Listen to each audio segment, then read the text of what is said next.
Hola amigos parantosku Mahadamangos, kembali lagi di Gayaki Movie, di mana video ini adalah part ketiga dari serial Shaman King 2021 yang akan menceritakan tentang pembalasan Ren pada klannya sendiri.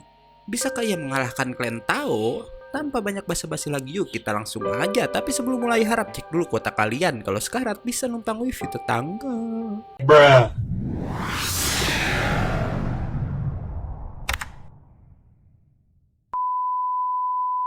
Part ini diawali dengan Ren yang udah kembali ke rumahnya, namun kepulangan Ren bukanlah untuk bersilaturahmi, melainkan untuk menghajar ayahnya dan dimulai dengan menghabisi pasukan mayat hidup yang menyambut Ren. Namun gak lama, ayah Ren yang bernama Tao En muncul di hadapan Ren dan langsung menghajar anaknya tersebut. Ayah Ren berkata jika ia kecewa pada dua anaknya yang berani menentangnya, dan ternyata Tao En udah menangkap Jun yang di part sebelumnya malah mempercayai Yoh. Gak sampai di situ, dia bahkan menghancurkan tubuh Lipiron yang katanya mayat hidup itu mencoba melindungi Jun. Ren sangat marah dengan perbuatan ayahnya dan kembali menyerang, namun tanpa kekuatan apapun Tao En bisa menahan senjata Ren dengan tubuhnya.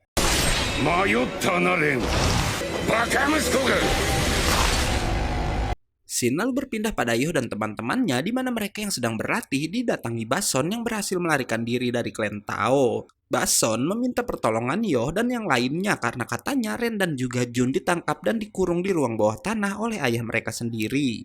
Singkat cerita, 10 hari udah berlalu dan menunjukkan Ren juga Jun yang dipenjara di ruang bawah tanah. Jun lalu menyebut kekuatan ayah mereka seperti monster, namun Ren merasa ada yang janggal dengan kekuatan ayahnya itu, dan berkata kalau ia akan mencari rahasia apa yang ada di kekuatan Tao En dan akan mengalahkannya. Jun menyuruh adiknya itu menyerah, tapi Ren selalu ingat kata-kata Yoh yang mengatakan dalam keadaan apapun pasti ada jalan keluarnya. Sementara Yoh sendiri bersama Bason dan yang lainnya ternyata saat itu udah berada di depan istana klan Tao. Bason meminta maaf pada Yoh karena melibatkan mereka dalam perang keluarganya. Dan Yoh menjawab jika Ren adalah temannya yang udah sepantasnya sesama teman akan saling menolong. Gak lama, Amidamaru dan Tokagero yang ditugaskan untuk mengintai kediaman Tao memberitahu kalau mereka nggak menemukan ada seorang pun di bangunan tersebut. Mendengar itu, Bason curiga kalau semua itu adalah perangkap dari Tao En. Dan bener aja karena Tao En sedang memperhatikan mereka semua melalui layar monitor. Tao En pun membangkitkan mayat-mayat hidup terkuatnya yang ia bilang jika semua jasad itu udah dimodifikasi, di mana 5 mayat hidup yang diberi nama pasukan Goku Seitai langsung mencegat Yoh dan yang lainnya saat mereka udah berada di pintu masuk.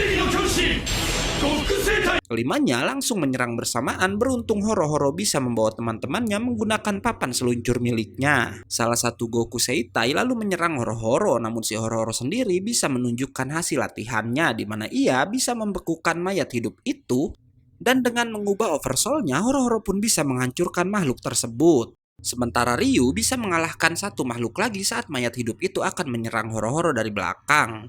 Karena bisa mengalahkan dua Goku Seitai dengan sangat mudah, Horo-Horo dan Ryu menyuruh Yoh menyelamatkan Ren, sementara mereka yang akan melawan Goku Seitai yang tersisa. Yoh pun langsung pergi ke ruang bawah tanah dan membebaskan dua Tao bersaudara, namun saat Yoh meminta kakak beradik itu melarikan diri, Ren bilang ia nggak akan pergi sebelum bisa mengalahkan ayahnya. Mendengar kata-kata Ren itu, Yoh bilang karena udah sampai di sana maka ia akan menemani Ren sampai akhir. Di sana Ren menjelaskan kenapa sangat ingin mengalahkan ayahnya karena ternyata dulu Tao En lah yang memberikan tato di punggung Ren yang katanya adalah simbol kebencian dari klan Tao. Dan karena tato itu nggak akan pernah hilang, maka hanya dengan mengalahkan ayahnya lah mungkin Ren bisa menghilangkan rasa kebenciannya. Yoh dan Ren lalu menuju lantai atas, tapi saat di lobi mereka melihat kalau Ryu dan Horo-Horo udah dikalahkan oleh Goku Seitai merah yang hanya tinggal sendiri. Mereka pun lalu diserang oleh mayat hidup itu menggunakan teknik Dao Dando, membuat Yoh bertanya siapa orang yang bisa menggunakan teknik tersebut selain Piron. Manta yang bersembunyi lalu bilang kalau selain Piron yang bisa menggunakan teknik Dao Dando hanyalah Samon, yang gak lain guru Piron yang pernah merasuki Yoh. Namun Yoh bilang itu gak mungkin karena waktu masuk ke tubuhnya Samon udah sangat tua, berbeda dengan postur Goku Seitai yang ada di hadapan mereka. Dan Ren bilang itu mungkin aja karena ayahnya bisa memodifikasi tubuh mayat hidup. Dan bener aja ternyata jasad di balik topeng Goku Seitai nggak lain adalah Samon guru dari Piron. Samon pun kembali menyerang namun Piron yang udah diperbaiki oleh Jun bisa menahan serangan itu. Bahkan dengan mudah Piron lalu bisa mengalahkan gurunya sendiri. Mereka semua lalu menuju ke tempat Tao En berada dan gak lama Tao En sendiri yang mendatangi mereka semua. Melihat itu, Ryu dan Horo-Horo menyerang bersama-sama dan berhasil memutuskan lengan Tao En. Tapi Tao En yang tangannya bisa pulih lagi lalu membalas serangan keduanya. Tao En ternyata sangat kuat, bahkan tendangan Piron gak terasa untuknya dan malah Tao En lah yang kemudian menghempaskan si mayat hidup. Ren kemudian menyerang ayahnya dan berhasil menghancurkan tubuh Tao En, namun lagi-lagi pria besar itu bisa kembali pulih. Tao En lalu menjatuhkan Yoh dan itu ia lakukan untuk membuat Ren merasa bersalah, yang Tao En bilang karena Ren lah teman-temannya itu akan binasa. Namun ternyata Ren yang sekarang gak bisa dipengaruhi dan bersamaan dengan itu Yoh dan yang lainnya pun kembali bangkit. Melihat Ren yang udah berubah, Tao En menjadi sangat marah dan Ren bilang jika sekarang ayahnya itu dipenuhi oleh keraguan. Dan karena itu Ren akhirnya sadar jika pria besar yang sejak tadi mereka lawan sebenarnya adalah perwujudan Oversoul dari Tao En yang asli. Dan karena keraguan itu, kekuatan Oversoul Tao En menjadi lemah, hingga kemudian pria besar itu menghilang dan muncullah wujud Tao En yang sebenarnya. Walau begitu, Ren meminta teman-temannya jangan lengah karena Tao En yang asli pastilah mempunyai kekuatan yang gak lazim karena bertahun-tahun bisa mengaktifkan Oversoul-nya. Karena selama tinggal di klan Tao, Jun dan Ren gak pernah melihat wujud Tao En asli dan mengira si pria besar tadi adalah ayah mereka yang sebenarnya. Tao En lalu menunjukkan roh pendampingnya di mana ia ini memiliki banyak roh yang merupakan leluhur dari klan Tao sendiri. Dan itu ia lakukan agar selalu mengingat dendam leluhur mereka. Tao En yang merasa kecewa karena sekarang Ren lebih mempercayai orang lain daripada dendam leluhurnya kemudian memasukkan roh-roh itu ke dalam pedang hingga ia bisa menciptakan Oversoul bernama Daido Ryu. Namun Ren kemudian menjawab ia kini gak peduli pada semua leluhurnya itu dan mengambil jalan yang ia tempuh atas keputusan sendiri. Dan dengan kekuatan Bason, Ren pun akhirnya bisa mengalahkan Oversoul milik ayahnya. Tao En berkata kalau ia belum kalah, namun kemudian muncul dua anggota keluarga Tao lain yang bilang pada En kalau ia udah kalah. Yang ternyata dua orang itu nggak lain adalah kakek dan juga ibu dari Ren dan Jun. Kedua orang itu tampak berbeda dengan Tao En dan bahkan setelahnya mereka menjamu Yoh dan juga yang lainnya. Keesokan harinya, Ren dan teman-temannya pun pamit untuk kembali ke Tokyo karena sebentar lagi Summon Fight akan kembali dilanjutkan. Dan gak diduga, Tao En yang sepertinya udah mulai menerima keputusan putranya memberikan Ren sebuah warisan keluarga Tao yang bernama Pedang Horai. Sesampainya di Tokyo, para peserta yang lolos ke babak utama menyampaikan pesan perpisahan mereka pada teman dan keluarga masing-masing. Karena ternyata babak selanjutnya Summon Fight mengharuskan mereka pergi ke suatu tempat. Keesokan harinya, Yoh pun pergi bersama Ryu dan Horo-Horo ke titik kumpul para peserta, di mana ternyata Ren udah lebih dulu sampai ke sana. Saat keempatnya mengobrol, muncul seorang saman bernama Hao yang tahu-tahu langsung menyerang Horo-Horo dengan roh pendampingnya yang bernama Spirit of Fire, membuat Ren marah dan membalasnya. Namun pertarungan mereka terhenti karena semua rekan Hao termasuk si biksu bernyanyi datang ke tempat itu juga. Hao lalu memberitahu Yoh jika ia datang untuk menemui Yoh dan mengatakan kalau Yoh adalah orang istimewa untuknya. Dan karena itu Yoh harus jadi lebih kuat dan menuju puncak untuk si Hao ini. Setelah Hao pergi, Yoh berkata pada teman-temannya entah kenapa ia merasa kalau si Hao ini mirip dengannya. Gak lama, para saman yang melaju ke babak selanjutnya pun pergi menggunakan pesawat untuk menuju Amerika tempat Summon Fight akan dilanjutkan. Hingga kemudian para peserta dikejutkan oleh si kepala suku yang mengatakan ujian pertama untuk mereka semua akan dimulai karena ternyata pesawat yang mereka tumpangi hanyalah sebuah Oversoul yang lalu lenyap begitu aja membuat semua peserta terjun bebas menuju daratan. Hao yang mengangkut semua temannya menggunakan Spirit of Fire menawarkan tumpangan pada Yoh dan teman-temannya, namun Horo-Horo yang masih kesal langsung menolak. Di tengah kepanikan, Ren lalu memberitahu cara mereka bisa selamat sampai ke daratan, yaitu memusatkan Oversoul pada satu titik dan membuat bantalan menggunakan itu. Hingga akhirnya keempat saman ini berhasil mendarat dengan selamat. Keempatnya lalu menebeng sebuah mobil untuk menuju ke pemukiman suku Pets yang adalah nama dari suku Silva. Namun karena supir itu nggak tahu letaknya, mereka pun diantar sampai ke sebuah kota kecil bernama Yontafe. Karena kebingungan, mereka pun pergi ke perpustakaan untuk mencari informasi tentang suku Pets. Namun di sana mereka hanya menemukan tentang legenda suku Pets yang tertulis jika suku itu disebut juga suku iblis. Di tengah kebingungan, keempatnya ditemui seorang gadis dari suku Seminoa bernama Lily Rara yang mencegah keempatnya mencari suku Pets. Lily lalu menunjukkan roh pendampingnya yang adalah para suku Seminoa yang mengikuti Saman Faig 500 tahun yang lalu, di mana keempat roh itu bisa memberikan kesakitan yang mereka rasakan saat mengikuti Saman Faig pada Yoh dan teman-temannya. Yoh lalu bertanya sebenarnya apa yang udah terjadi pada Saman Faig 500 tahun yang lalu.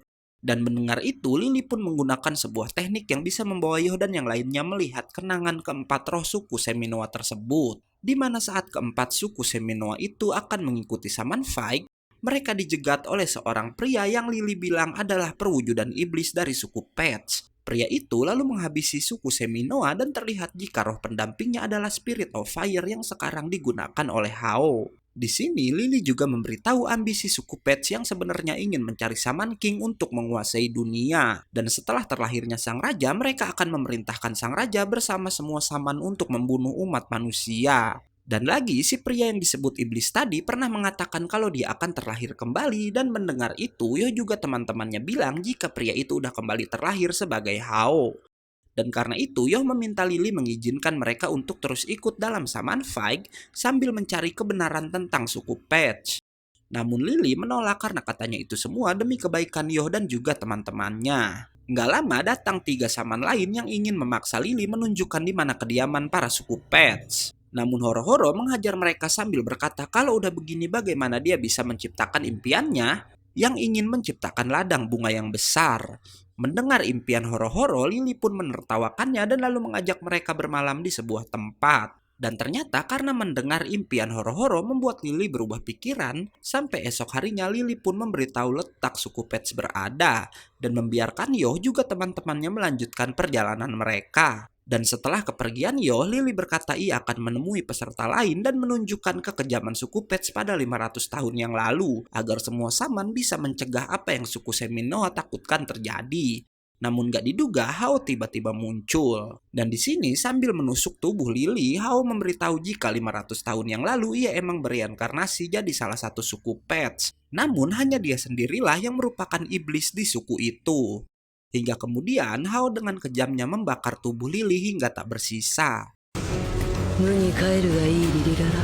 Shin lalu berpindah pada Yoh dan teman-temannya yang masih mencari tempat pemukiman suku Pets hingga kemudian mereka ditemui peserta lain bernama Lizard dan roh sucinya yang bernama Morphin. Horo-Horo yang curiga jika Lizard adalah mata-mata yang dikirim Hao malah langsung mengajak Saman itu bertarung. Lizard pun melayani tantangan Horo-Horo dengan melawannya menggunakan oversoul berbentuk bandul yang gak akan berhenti mengejar sampai berhasil mengenai targetnya. Saat Horo-Horo hampir terkena serangan Lizard, Ren mencoba membantu dengan menyerang Lizard dari belakang. Namun Lizard dengan kekuatan oversoulnya bisa menjatuhkan Horo-Horo dan Ren sekaligus, bahkan ia bisa menghancurkan senjata keduanya. Melihat teman-temannya terluka, Yoh berniat membawa keduanya ke rumah sakit tanpa mempedulikan Lizard. Namun Yoh mengancam ia nggak akan mengampuni Lizard jika mencoba menghalanginya. Tapi Lizard marah pada Yoh karena mengira jagoan kita udah mengabaikannya, sambil berkata kalau ia butuh teman yang kuat untuk mengalahkan seseorang. Selanjutnya, kita akan diperlihatkan masa lalu Lizard, di mana anak ini sangat ingin menjadi detektif hebat seperti ayahnya. Di mana ayah Lizard juga adalah seorang Saman yang memakai oversoul bandul untuk melacak pelaku kejahatan yang disebut dengan teknik dowsing. Namun suatu hari saat pulang ke rumah, Lizard melihat Hao ada di rumahnya dan menemukan jika kedua orang tuanya telah tewas di tangan Hao. Dan sambil menyerang Yoh, Lizard mengungkapkan maksudnya mengikuti ujian Saman karena ia ingin mencari rekan kuat untuk mengalahkan Hao. Namun karena Lizard menghalangi Yoh membawa teman-temannya ke rumah sakit, akhirnya Yoh bisa membalas Lizard dengan menghancurkan bandulnya menggunakan kekuatan Amidamaru. Melihat kekuatan Yoh, Lizard pun mencoba untuk terus mengetes kemampuannya. Namun Yoh berkata mau menyerang berapa kali pun hasilnya akan tetap sama. Tapi kali ini Lizard menyerang menggunakan bandul peninggalan ayahnya yang lebih kuat dari bandul sebelumnya. Namun Yoh yang sedang dalam mode serius ternyata bisa mengalahkan Lizard dengan sangat mudah. Lee Seung lalu bertanya kenapa ia bisa kalah. Dan Yoh menjawab itu karena Lee Seung lebih lemah dari mereka semua dan bisa mengalahkan Horo-Horo juga Ren karena kedua temannya itu sedang lengah. Tapi ia juga bilang jika Lee Seung mempunyai bakat. Hingga kemudian Yoh pun bersedia menerima Lee Seung sebagai teman dan saat di rumah sakit barulah Lee Seung menceritakan tentang masa lalunya. Dia pun lalu memberi uang untuk memperbaiki senjata Ren dan Horo-Horo yang udah dirusaknya. Dan setelahnya Lee Seung bersiap pergi dan bertekad untuk jadi lebih kuat untuk melawan Hao tanpa melibatkan orang lain. Namun Ren menghentikan Lee Seung karena katanya mereka juga punya urusan pribadi dengan si Hao. Hingga akhirnya mereka benar-benar menjadi teman dengan tujuan yang sama. Dan gak diduga ternyata saat bertarung dengan Yoh tadi sekilas Lee Seung melihat jika Yoh sangat mirip dengan Hao. Shin lalu berpindah pada kakek Yoh yang mendapat kabar dari seseorang jika Hao udah mulai bergerak. Si kakek lalu memanggil Ana yang nantinya juga akan menjadi bagian keluarganya dan oleh sebab itu ia pun memberitahu rahasia tentang keluarga Asakura yang udah ada sejak 1000 tahun yang lalu. Si kakek lalu mengajak Ana ke sebuah tempat di mana di sana tertulis nama pendiri sekaligus musuh keluarga yang bernama Asakura Hao lalu part 3 pun selesai. Oke, makasih buat kalian yang tetap setia nontonin video-video di channel ini. Dan karena videonya udah habis, gue gak undur-undur dan gak yakin mau pamit. Bye-bye.